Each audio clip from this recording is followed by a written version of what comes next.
I'm delighted to introduce Dr. Eleni Bozia, a lecturer in the Department of Classics at the University of Florida, and she's the co-director of the Digital Epigraphy and Archaeology project, which she's going to be talking to us about today. So thank you very much, Eleni.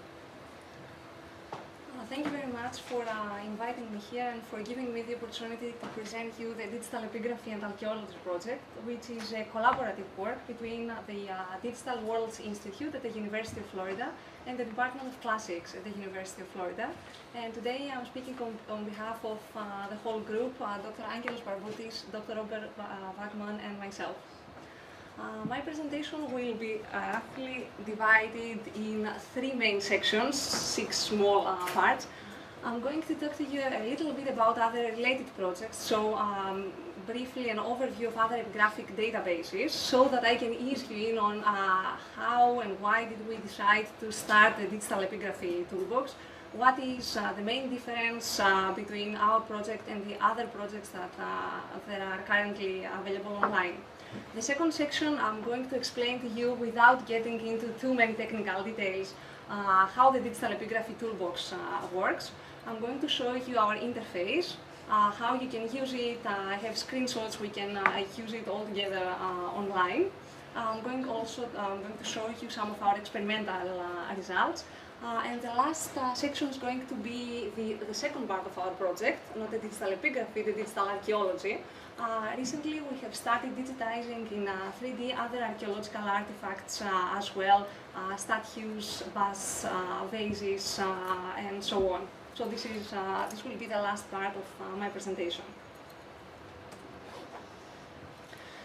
We are all of us familiar with the epigraphic databases. With the epigraphic databases available online. I included some of these.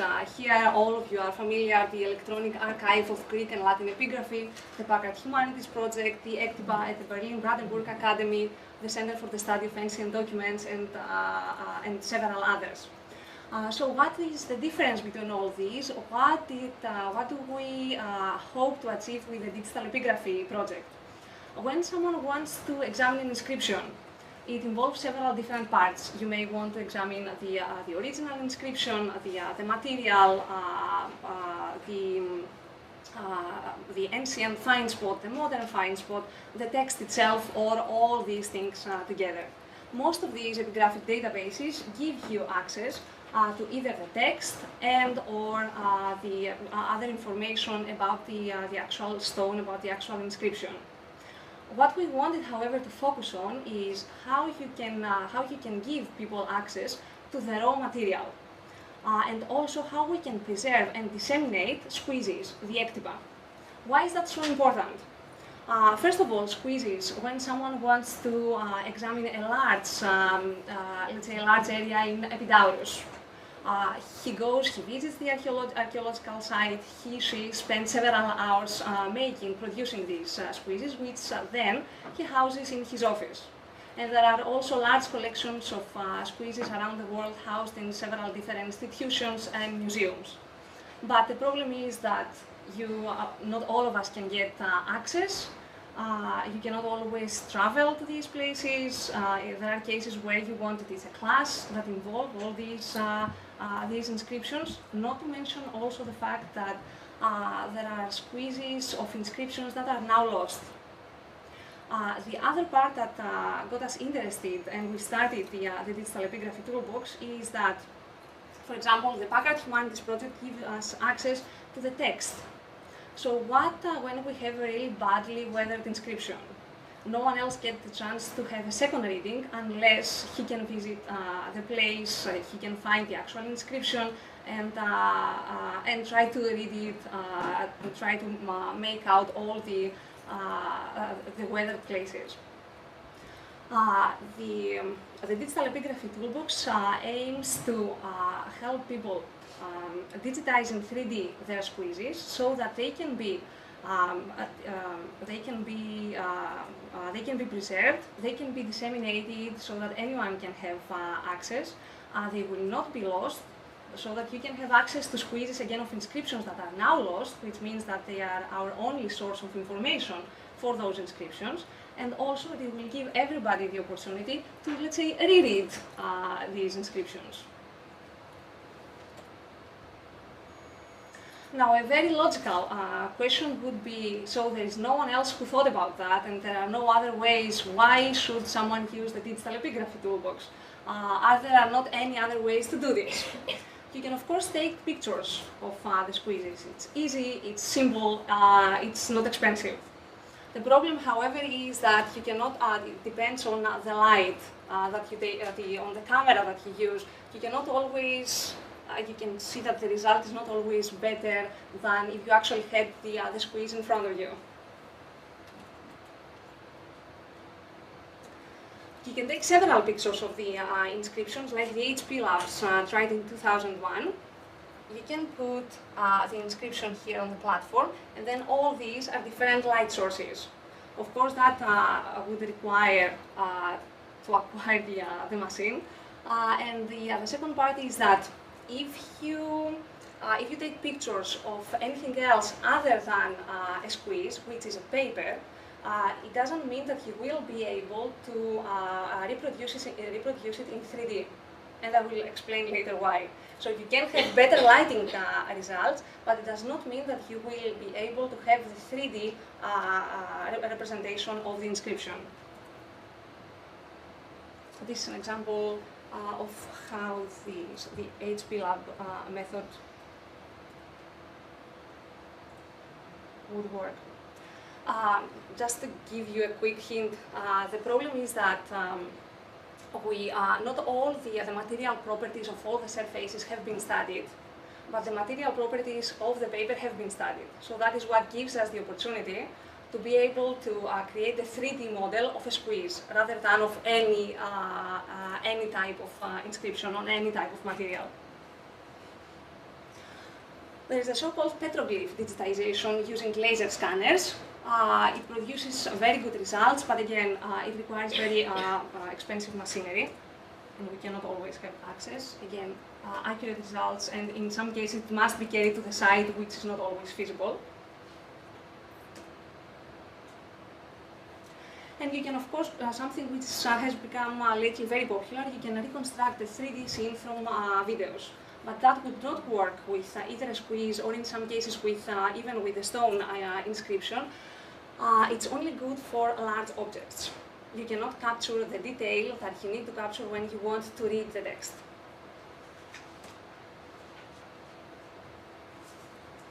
Now, the digital epigraphy toolbox requires only the squeezes. It requires only a conventional office scanner.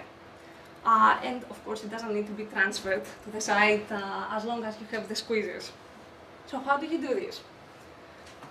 You take the squeeze and you scan it twice.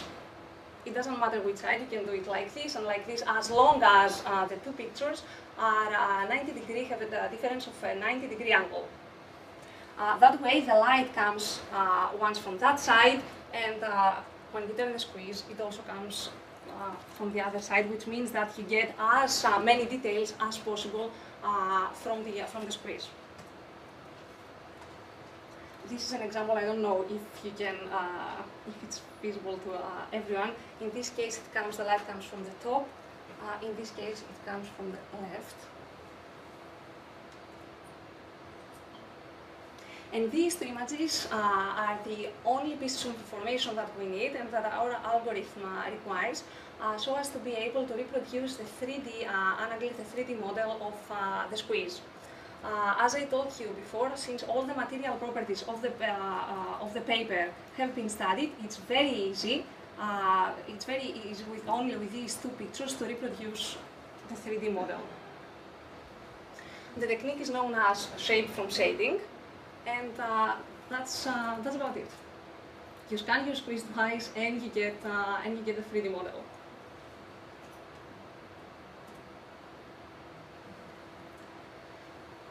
There are several ways to visualize it, and that's a very important part of the digital epigraphy, of our interface and the way that you can utilize it. You can plot this 3D surface, so you can get something like that, which means that you can rotate it, you can zoom it and rotate it, you can relight it. Imagine we tried to bring people, scholars, researchers, students, as close as possible to the object, to the inscription.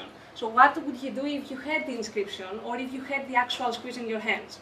If you couldn't read something, you would try to do this, and this, and this. So this is what we are trying to do. You can actually zoom as much as you want, you can rotate, you can relight as if you had the squeeze in your hands. Another very important attribute of the toolbox is that you can plot the height map. It's nothing else other than that all the dark intensities, like I explained, indicate deeper locations, which means that basically you can see that the letters look as if they were pretty much handwritten. In some cases, it really makes a difference, not only, or maybe in some cases not so much in the main body of the well-preserved squeeze, but it really makes a difference when you have weathered squeezes, weathered inscriptions around the edges.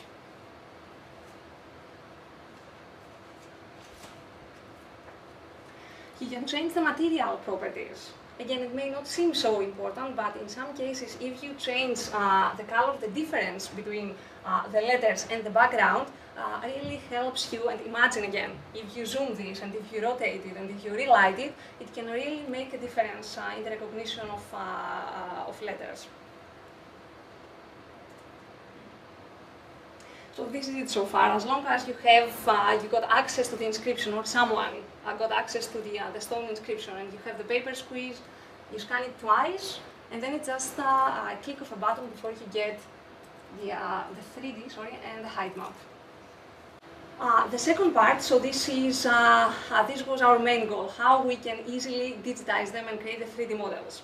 The second part, which is equally important, it's not yet, it's fully developed, but it's not yet available to the public. It will be pretty soon.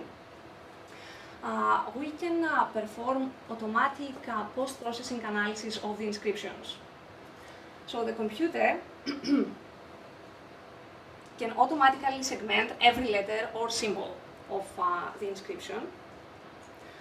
If it may require some training at first. So for example, if you want to examine inscriptions from 2nd century CE, Asia Minor, and we don't have any of those in our algorithm, you may need to train the computer at first. You may need to do it manually for the first times, but then the computer will be able to do it automatically.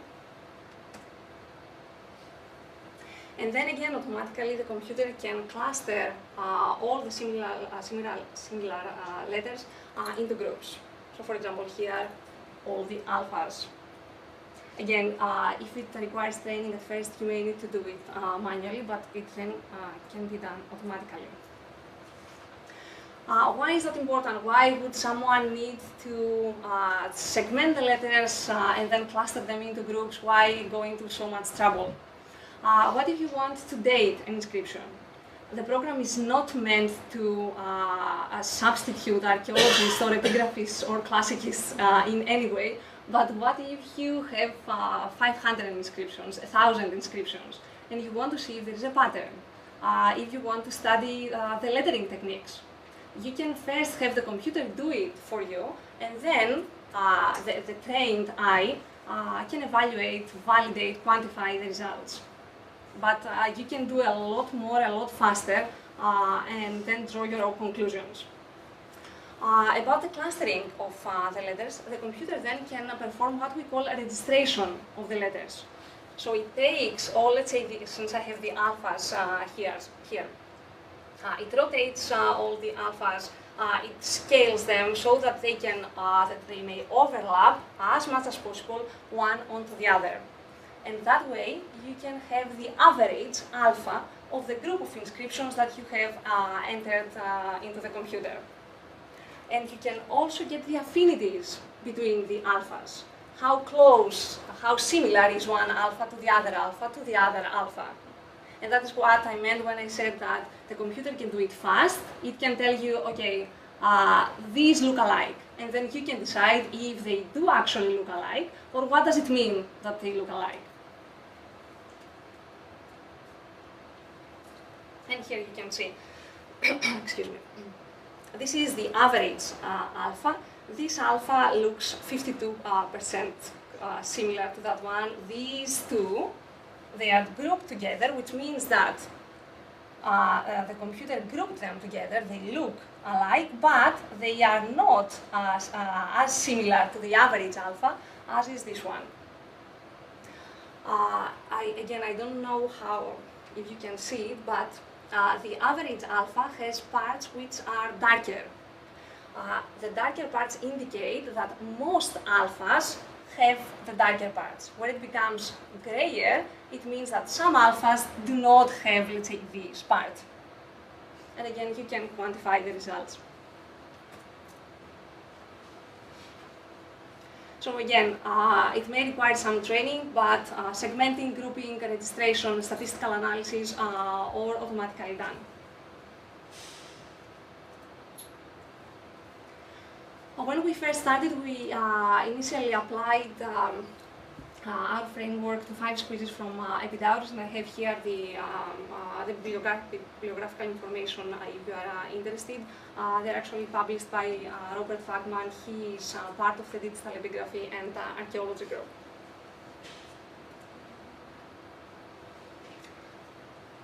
And I'm going to show you 4 squeezes and the whole process. The two scanned images, the light from the again from 2 different angles, 90-degree angle. The second one, and you can see again the difference between having just a picture of the squeeze rather than having the 3D model. The third and the fourth, and now.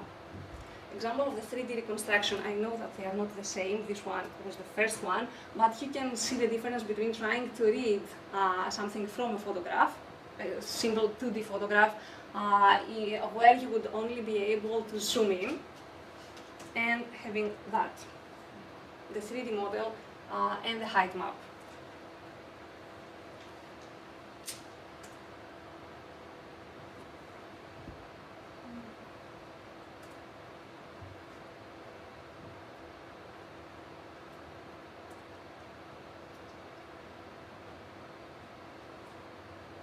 In some cases, it almost looks like it's handwritten. And then this is something that you can do with the 3D reconstruction. You can zoom in, you can examine the lettering technique. That is not something that the computer can tell you, but you can examine yourselves the affinity of the letters. You can tell when you zoom and relight if something is part of a letter or if it's just nothing, it's just a badly weathered squeeze or inscription. You can zoom in as much as you want. I'm going to show you on the interface in a little bit. Again, the letter segmentation, automatically done. The only part that you would have to clean up is this part that the computer thought that it might have been a letter, that you would have to just clean it up yourself.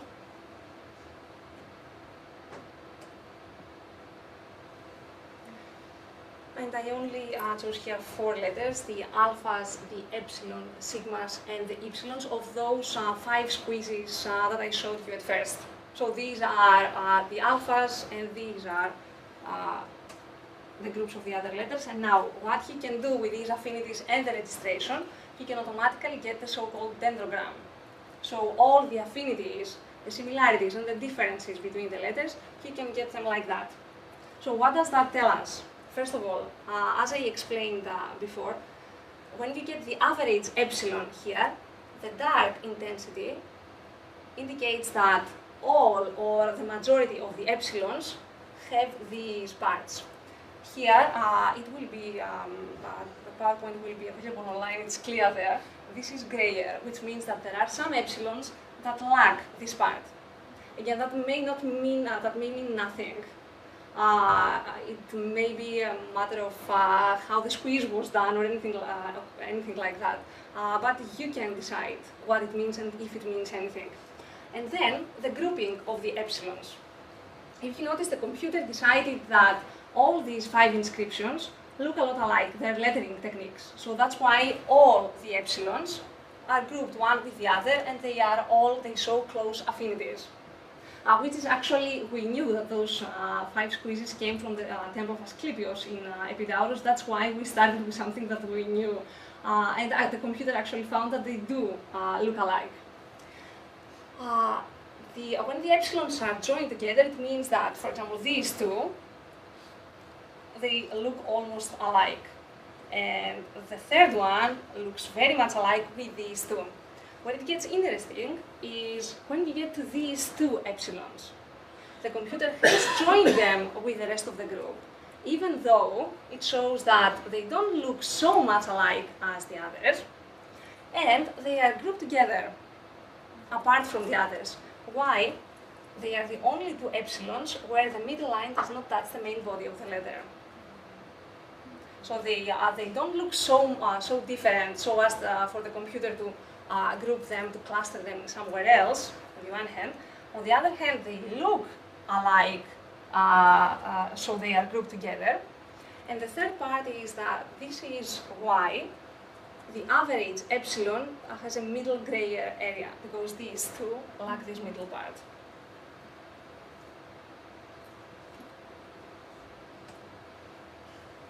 And you can see the same with the alphas. Like I say, we don't have any significant subgroups. Again, the computer indicates that the lettering technique, the letters look very much alike. The same with the sigma.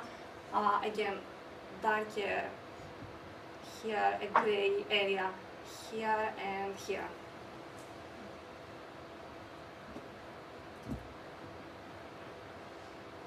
And the same with the epsilon.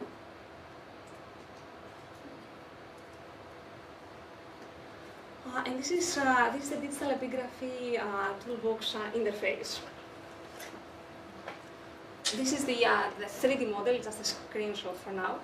This is the 3D model. You can translate it, you can move it, you can rotate it, and you can relight it. You can also browse, search by keyword, or if you want to add your own squeezes, you can click here, input. You will need to get a password and a username from us so that we can keep track of who is doing what, and so that no one can alter any entries.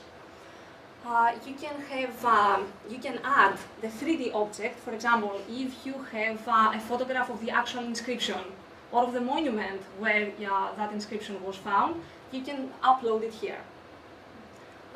You can add any images, even 2D images that you may have either of the inscription or of the squeeze, and any other information that you may have, again, material, IG number, CIL, find spot, anything. This button is the one that does all the work. 3D from, this is basically 3D from 2D scans. When you click there, you have your basic selection, the option. You click on your computer, you find your 2 images, your 2 scanned images, and they are automatically uploaded and digitized in 3D.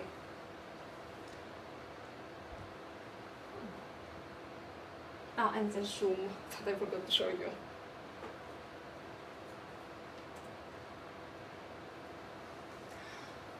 How you can search and how you can input information. Let's do the search. You can do it by ID number, for example, IG or CIL number, by the location, bibliography. We have in all these areas, we have drop boxes, and you can search by the, again, like I said, the material property, the ancient find spot, the modern country, basically anything, and you can do the same. You can add any entry that is available to you about your inscription. With the input button, you get the same selections here and the same drop boxes.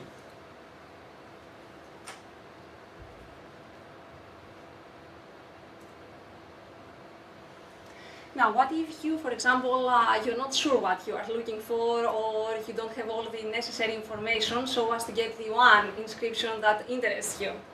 Let's say that you type just Epidaurus because you simply want to browse through our database. You will get all the possible results, all the results that have the word Epidaurus in their data. And some basic information, not all the information that we have about the inscription. Once you decide which one is that interests you, then you can click, and you will get all the information about the particular inscription, and of course image the entire 3D model.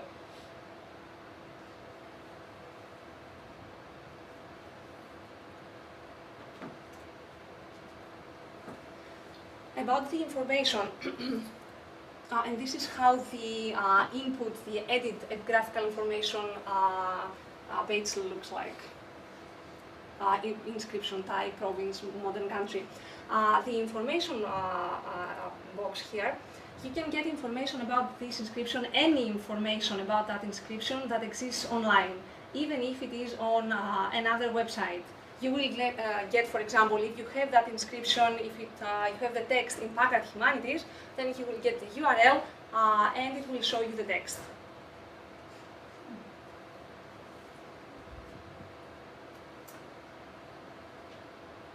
And of course, all the other information that were added to the system.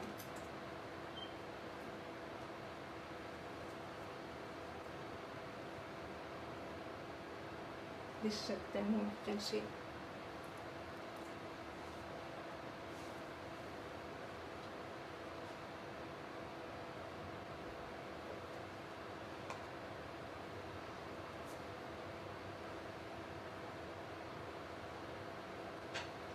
You can see the relighting, it really makes a difference. And you can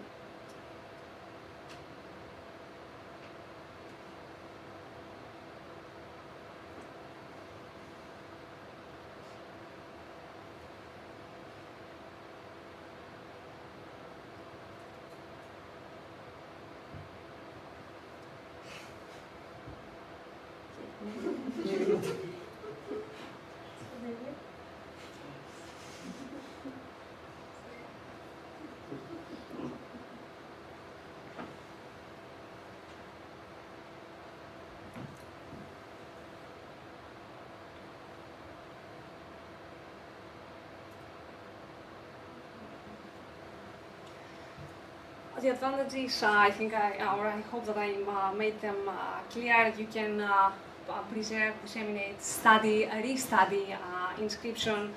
You can use them for your own research. You can disseminate them. The drawbacks is that some details of the inscription, such as depth, cannot be captured.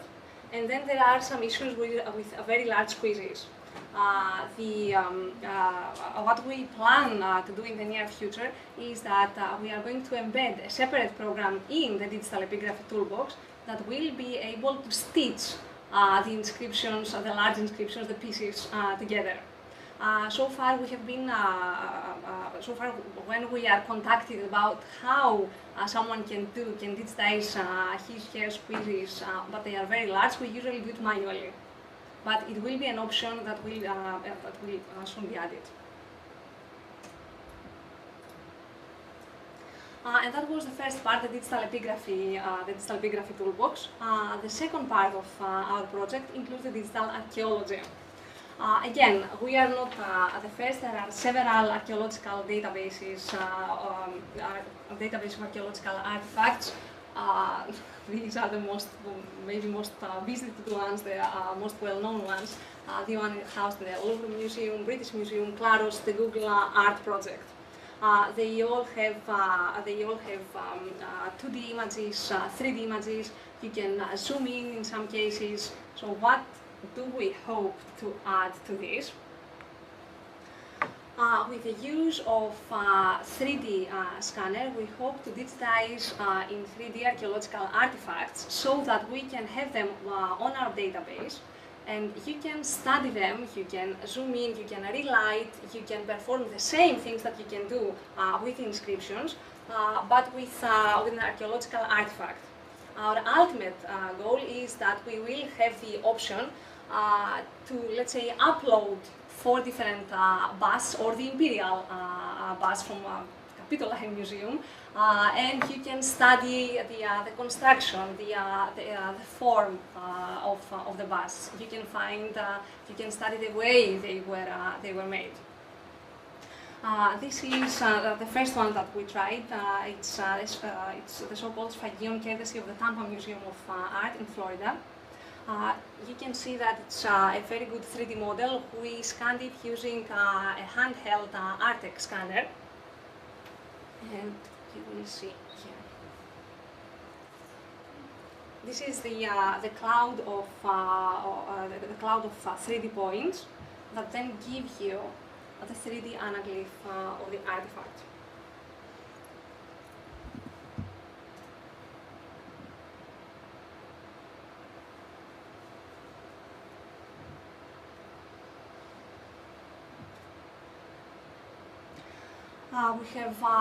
We also digitized the seal of the University of Leipzig.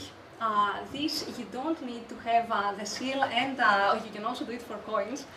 You don't need to have a scanner, a handheld 3D scanner, I mean. You can just do it the same way that you would do with your squeezes. Just a regular office scanner, as long as you can keep the same angle if you make a mark or something on the scanner or piece of paper. And you can, this part I have in detail, you can see how much detail you can get with the 3D model.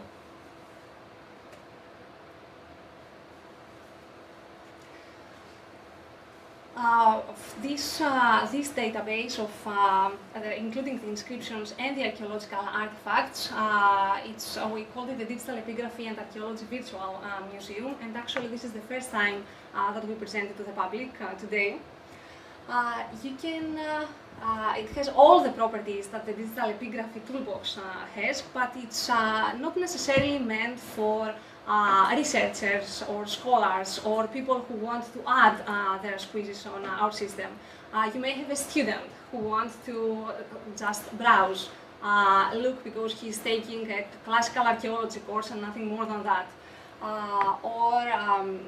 You may have your own web page. If you want to embed one of these artifacts or one of our inscriptions, you can simply copy the URL and embed it as is on your site, on your website.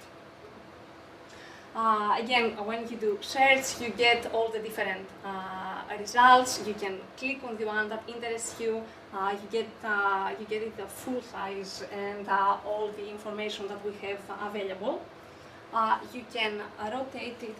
We can get here.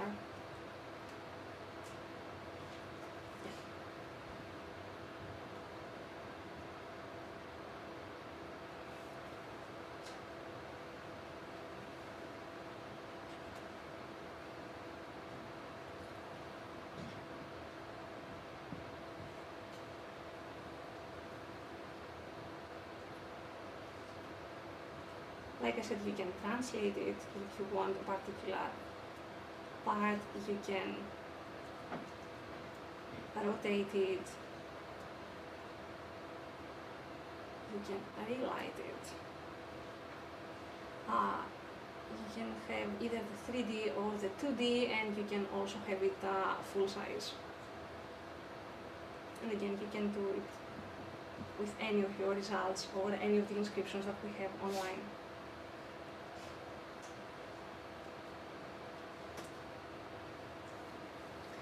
Our future directions include the virtual representation of theatrical constructions in ancient Greece. We have at the University of Florida and the Digital Worlds Institute, they have created an algorithm where you can, if you have a depth camera, you can create your own avatar, which you can then place, let's say, the example that I have here is the Theatre of Epidaurus. You can place yourself here.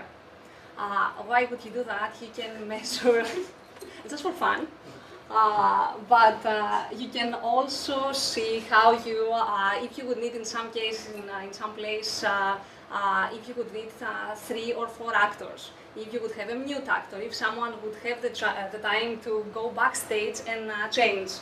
Every step that you are taking in real life is a step that you take in the theater. And all the 3D model here is constructed based on all the archaeological information and the measurements of the actual sites.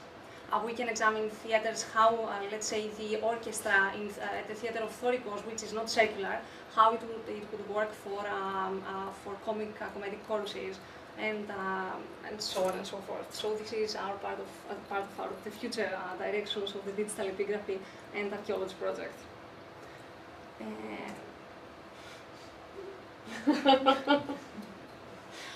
It can just be one of you, but you can play just one of you. You can play the chorus.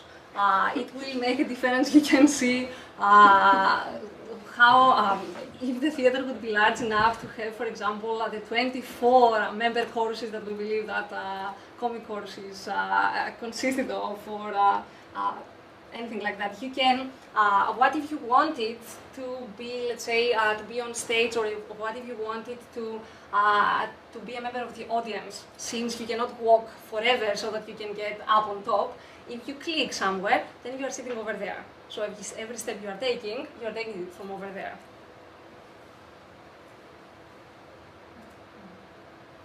And that was it. Thank you very much.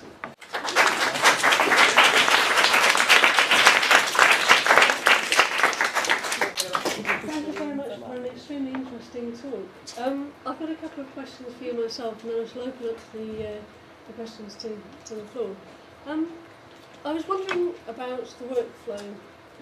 So let's say I have a collection of squeezes and I want to make some or all of them available using your tools.